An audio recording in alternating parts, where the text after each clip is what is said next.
Good evening. This is a presentation by Paul C. Muir regarding 2012 Kali Yuga Megaliths, pulsed EMF, and the return of the Golden Age. It is a follow-on from last week's talk, 2012 Earth Changes and What I Expect to See in the Skies. Thank you, Paul. Thank you. And so it's such a lot of topics there in the heading.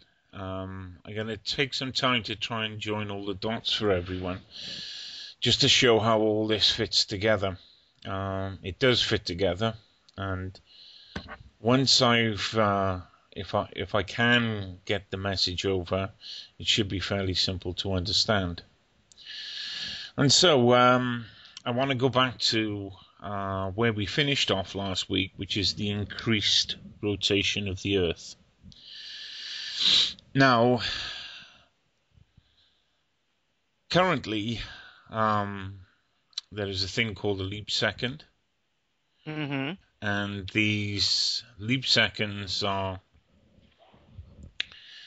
over time, have only ever been added to balance the rotation of the Earth. The last one that was added was in 2008,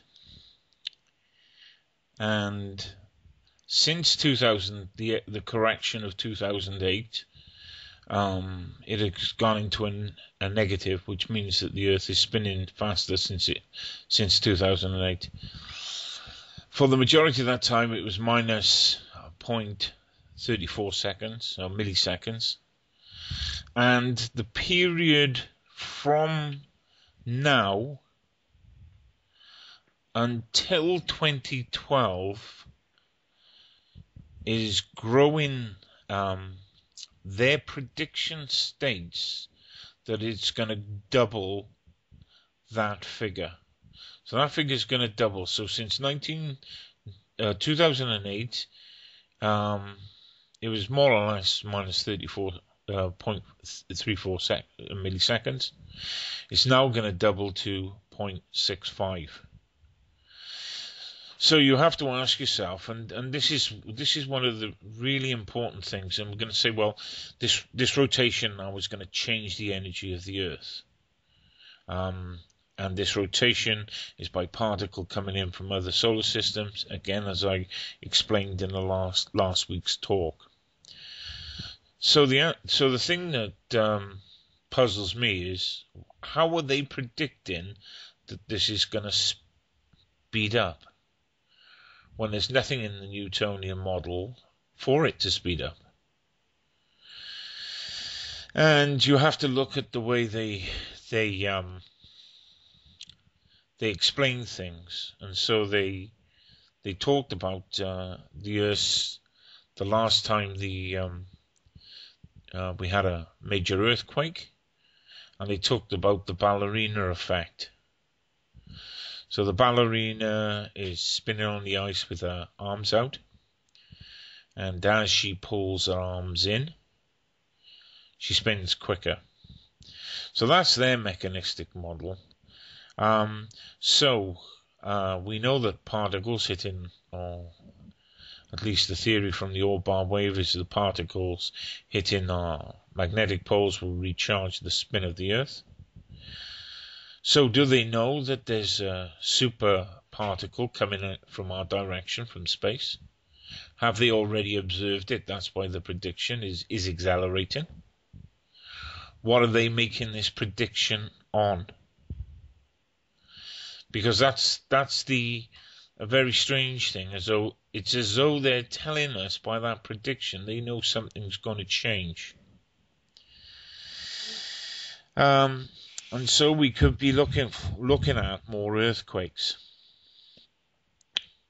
The other thing with this quicker spin that we've been experiencing, and again I will provide all the links for this, is the Earth's axis has altered.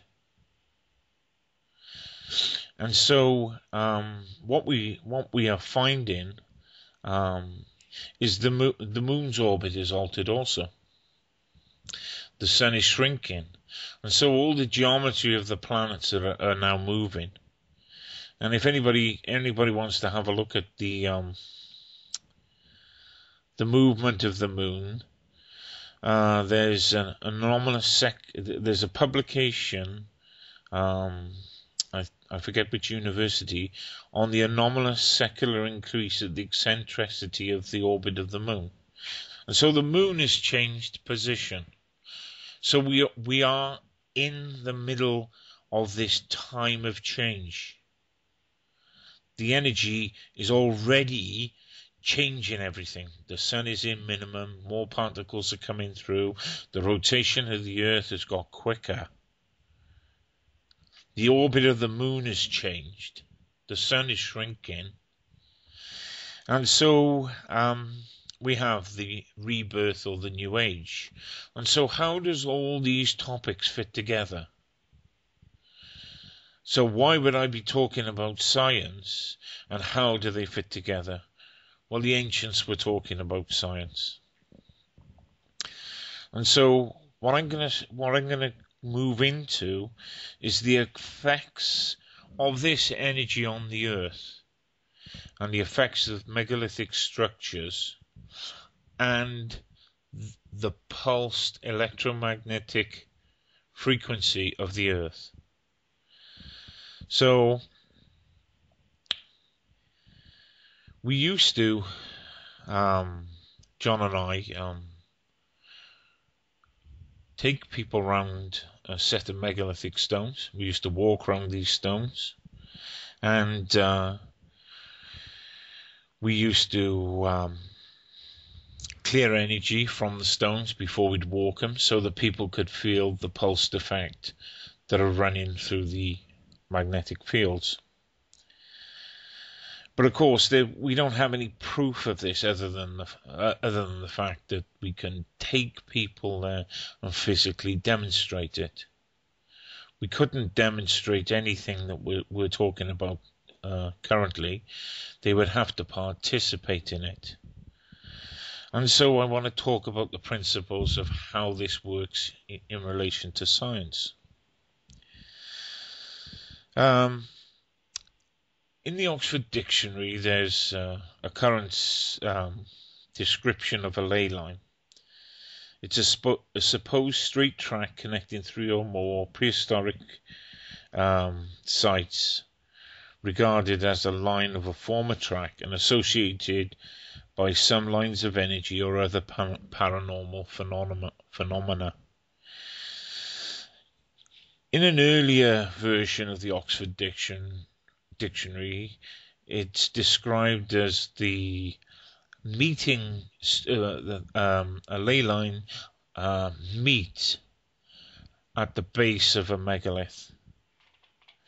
And so what we know, and many of the megalithic people who have studied it, and particularly in the dowsing world, know that energy fields congregate at the base of a megalithic stone.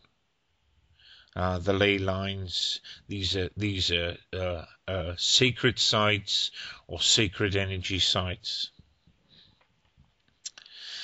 So I'm going to talk about what we've experienced and what data we've got, because it's easier to talk about that. So one day we were walking, we spent some time walking around the stones.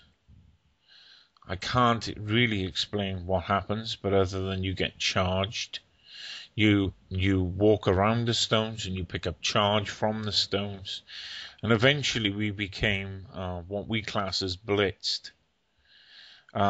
It's a thing where you want to sit on the floor and ground yourself, but you're carrying energy around a circle. At that point, we sat down on the floor and we started to record the energy of the circle. We would often take the photographs of the tips of the stones to see if any events were occurring around the tips of the stones. And on this occasion, we started filming the tip of the stone where we just sat by. And in digital cameras, you get 2 flashes.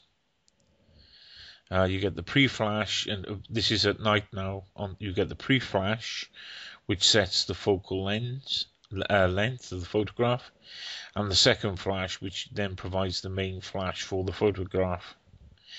And in these 2 very, very quick flashes that take the photograph, we could see an aura around the stone and energy firing out of the tip of the stones. So we continued then to take photograph after photograph, and that session we had 50 sequential photographs.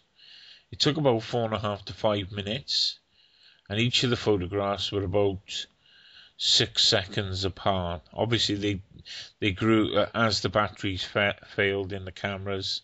The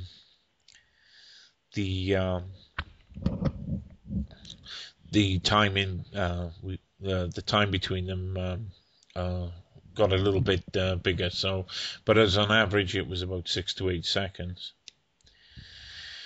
During that time, I asked John early on in that to put his hand over the stone, because the stone was glowing with an aura. His hand then started to glow. So what we have now is a stone that is active, whilst all the other stones in the megalith, or the ones that were alongside it, were actually in focus. You could see the stone as a stone, and the other photograph just bleaches out white. So I asked John to put his hand over the stone, and it was glowing orange. His hand was glowing orange, and the stone was glowing. So eventually I asked him to put his hand down onto the stone, and as soon as he touched his hand on that stone, the photograph came into absolute clarity.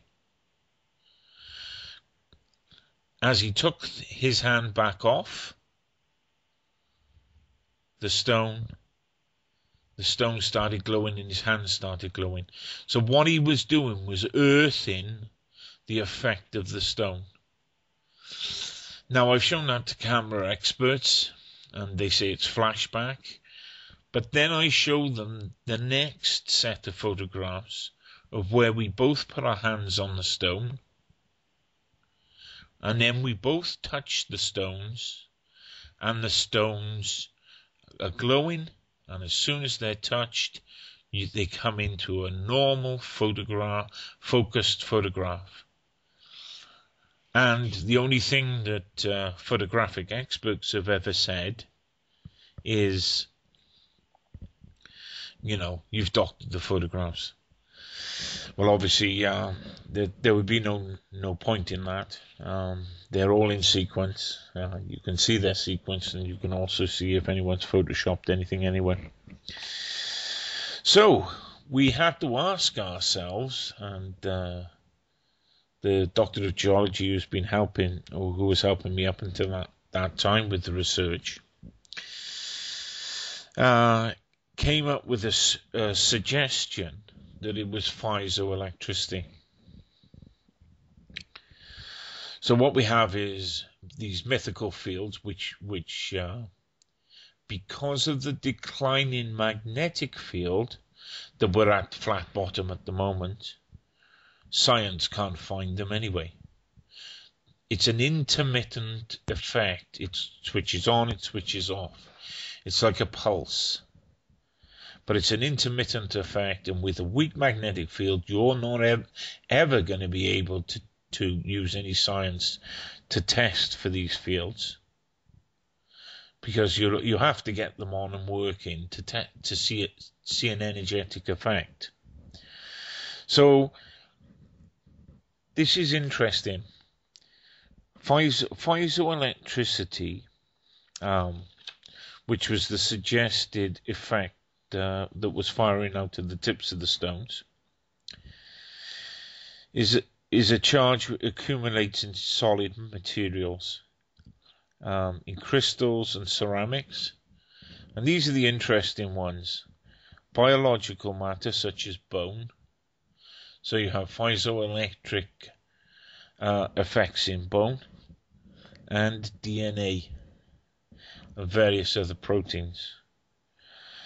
And so it's a response to a mechanical pressure. Now, everyone's going to say, well, what was placing the stone under mechanical pressure? And does it affect our DNA? If it affects our DNA and bone structure, there could be massive changes to the health of people.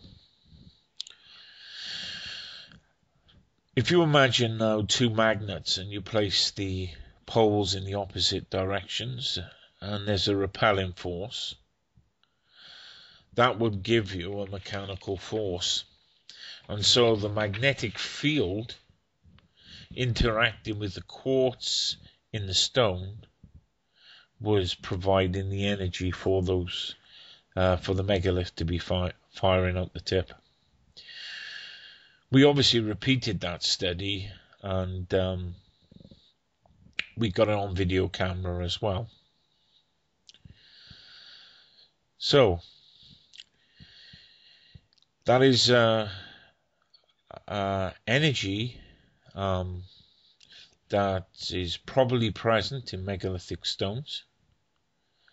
What is interesting is when I talked last week about finding paired split stones, I actually found a square block of quartz which is buried on a ley line. Now, I asked the geologist with me, was it man cut? And the answers were yes. It's not a naturally occurring thing, and it's sitting on an energy field. So we can assume that the ancient people knew about piezoelectricity and the healing properties of piezoelectricity, or pulsed electromagnetic fields. So everyone now is thinking, hang on a moment, how does all this tie into the Kali Yuga and healing and this change in time? With a quicker spin, we will have quicker energy moving around the fields of the earth. So the times within these stone circles, I've included a couple of images to just demonstrate the walking of the stones effect, which I probably haven't explained too well.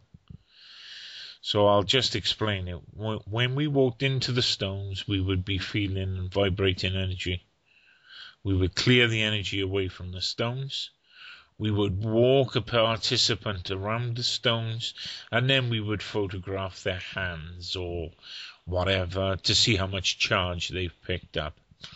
And on one of the links that I'll provide for this talk, there's a picture of Nick, who was a builder and still is a builder. And it was taken in September 2006. And that will show you what kind of charge, which is very, very similar to what was seen above the megalithic stones when John first put his hand over the stones in about 2004. And so what we have is a pulsing earth. We have megalithic structures which are, according to the majority of people interested in them, not the archaeologists now, believe the megaliths stand on energy centers. And what we recorded over one of the megaliths one day, because we've obviously filmed and we've got a number of firings, what we call the piezoelectric, or the firing of energy out the tips, was we recorded a spiral galaxy. What is the shape and geometry of a spiral galaxy above the standing stones. And so this links in quite nicely to Cliff High of Half-Past Humans' concepts of a pulse through the universe. Well, we have a pulse through the Earth, through its rotation, which travels through the magnetic fields. As the rotation gets quicker, the pulse gets quicker. And the other thing that Cliff High was, one of his Webb predictions was that there would be living stones. And so the megalithic stones would be coming back to life. They would be serving the purpose that they were designed for, which were, in fact, healing circles. Most American Indians have a circle of healing. The Buddhists have a circle of healing. Many ancient traditions hold the concept of the healing circle. But of course, with an inactive and a low magnetic field, we would never ever see the effects of these things working.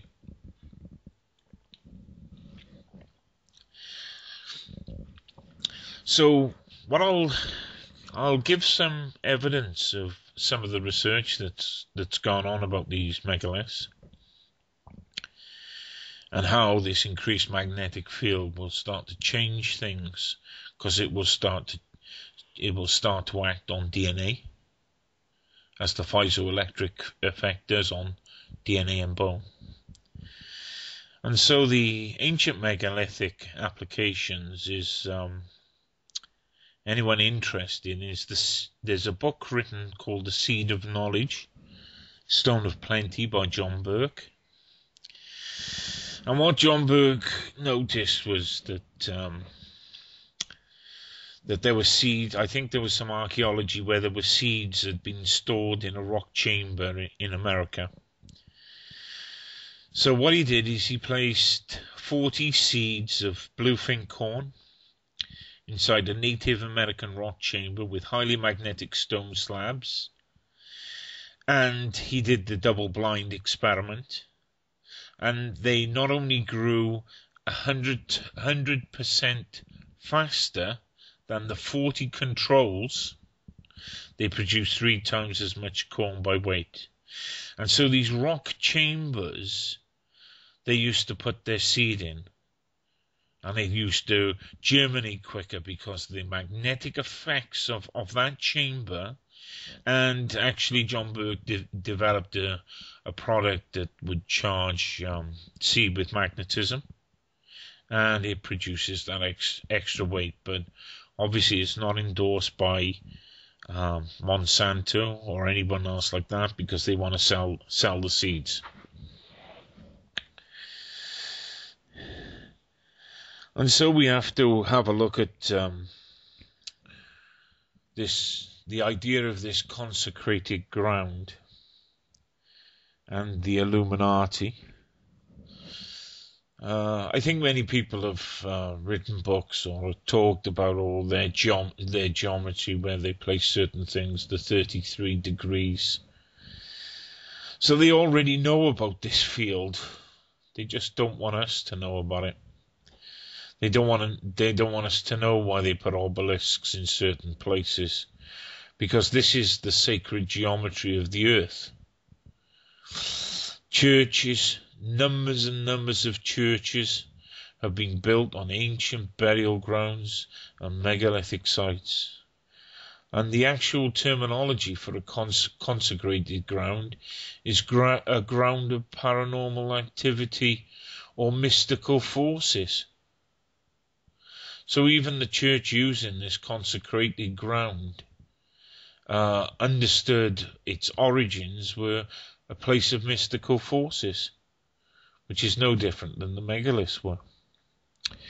And so we come to there are many people who know that there is an earth field, and that it has power within it.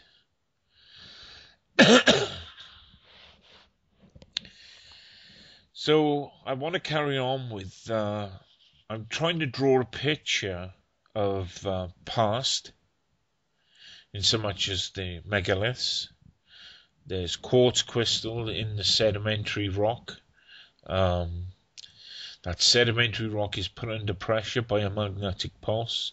It then fires out, enters into people's bodies for healing. And so the modern scientific applications, an MRS 2000 pulsating electromagnetic field therapy at the Center for Spine Pain and Wellness. Now they have been using pulsed electromagnetic field therapy to improve spine problems.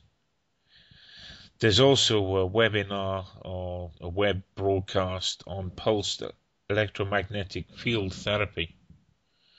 And so there is science even today, and this is going to be the new medicine.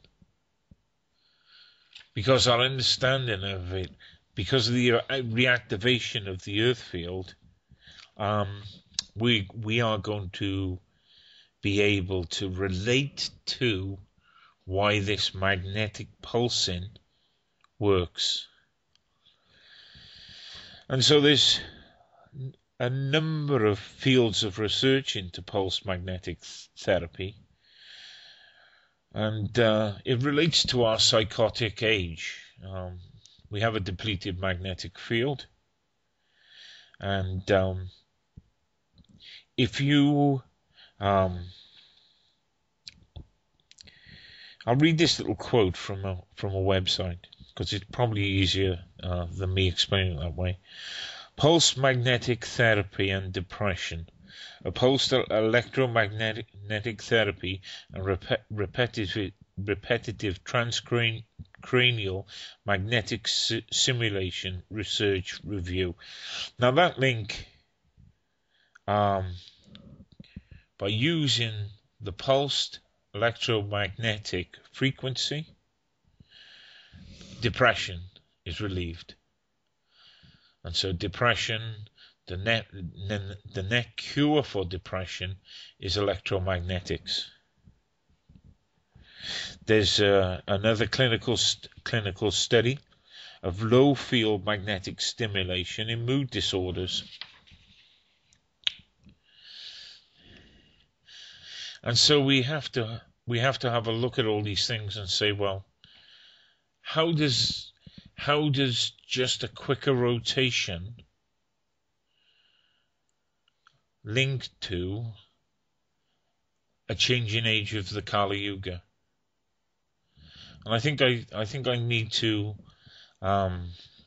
try and explain the Kali Yuga, which is one of the ages, and what the Hindus were talking about. It's hard. I'm not sure that I've made the proper links here, but I'll try and condense it all again so I can run through it so that people can understand. The Earth is spinning quicker. The energy fields of the Earth will start to be activated. People will start to feel better.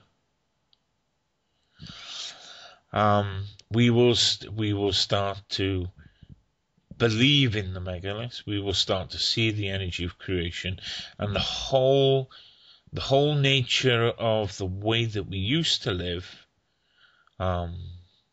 will change. There are studies of suicide and depression.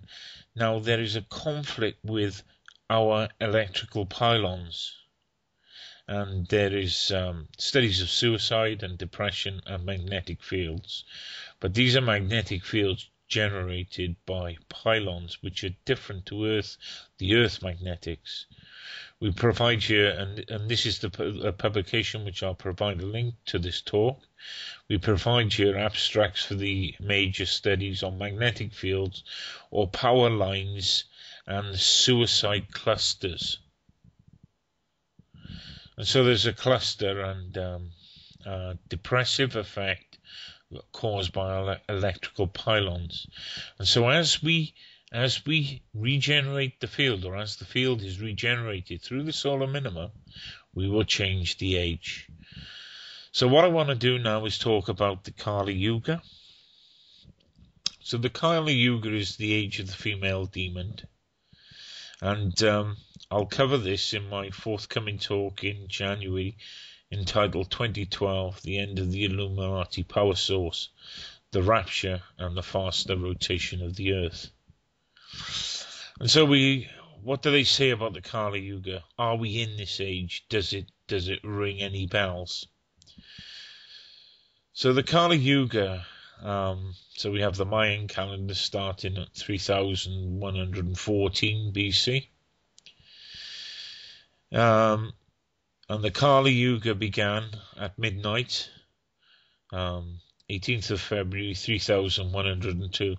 So there's 10 years difference or 12 years difference in the two figures. So we're looking at some effect. We talked about the Nantaru effect in the last talk. So this is the date that's considered by Hindus that Krishna left the earth. So the gods left the earth. So the Orbar wave disappeared. Hindus symbolically represent Dharma or morality as a bull. So again we have this Taurus link. And at the age of Kali Yuga, morality is reduced to only 1/4 of that of the Golden Age. So the bull of Dharma has only one leg. Right. And this, to me, was mind-blowing. So we have a bull, and it has 4 legs, and each age it loses a leg. So, can you see that, Susan? Yes, I can, Paul. I can see it clearly how you're describing it. Yeah. And so, each of the ages, the bull loses one of its legs. So, spiral galaxies are known to have 2, 3, or 4 spiraling arms. So a spiraling constellation in the Taurus constellation with its 4 arms in one age of Dharma loses one of its spiral arms, and we have less energy. There's less output from that spiraling galaxy. So when it has 3 legs, it loses another leg, and each of these have ages and timings to them. And so this week I did a search on the internet just to see if our universe has lost any of its arms from its spiral galaxy. And guess what? What? It has. But here's a quote from the website. For decades, astronomers have pictured our galaxy as supporting 4 major spiral arms. So these arms are the spirals, the legs of the bull, or the legs of Dharma. However, new images effectively revealing that the Milky Way has 2 arms. So, has it changed from 4 arms to 2 arms? I'll provide the web link for that. And so simply the yugas, and the end of the yuga is when we lose the arms of the bull. And when those 4 arms return, which is the new energies from space, we will return into a golden age. So I just want to carry on about the Kali Yuga to see whether it relates to this age, see whether the timing is right. I mean, the age of when it started is very, very close to the Mayan calendar start. Mm-hmm. In relation to the rulers will become unreasonable. They will levy taxes unfairly. I think that pretty much sums up what we have at the moment. Rulers will no longer see it their duty to promote spirituality or to protect their subjects. They will become a danger to the world. And again, I don't need to tell anyone that our rulers, that is the nature of our rulers today. And then the cover in human relationships. Humans will openly display animosity towards each other. Ignorance of Dharma will occur. So the ignorance of the very fact that the bull and the spiraling galaxy losing its arm, losing its energy, will be lost. And it has been, the Orbar wave has been lost. And so that is definitely what I would say that we are seeing. We have no idea of these things. People have had thoughts of murder with no justification and will see nothing wrong in it. I mean, I honestly don't understand what PlayStation are on about. When you can spend an evening killing about 600 people, in your Battle of World of Warcraft or whatever. The murder, death, kill age is really strong. Lust will be viewed as socially acceptable and sexual intercourse will be seen as a central requirement of life. And that is why it's used in advertising, because it is the central requirement of life. This is the Kali Yuga. This is the age we're living in, which is ending. It's ending because of the spin of the earth. Sin will increase while virtue fade. People will take vows and break them. People will be addicted to intoxicating drinks and drugs. This is an interesting one. Gurus will no longer be respected and the students will attempt to injure them. Their teachings will be insulted. Now, I'm not suggesting that I'm a guru, but anyone who walks and shows compassion to other people is seen as weak and a fool. We value things through the amount of pieces of paper you can hold in your hands. And so we come to the Sati Yuga, the golden age that we are entering in, when all the four arms of the bull return, or the four legs of the bull, however the Hindus describe it, and they are accurately describing how our universe works. And that to me is amazing. I have never studied any of the yugas. I knew that they were linked to the Mayan calendar. And when I read this week, I thought, wow, this is amazing. And so we enter into this golden age. Or quite simply, it is about the quicker rotation of the Earth, the particles that are streaming into our solar system, and our solar minimum, and our sun's rebirth. In that rebirth, this energy will be acting upon us as well, changing the very nature of us. And so I'll leave it for this week. And the next talk will be, as Susan said. Thank you very much. Good night.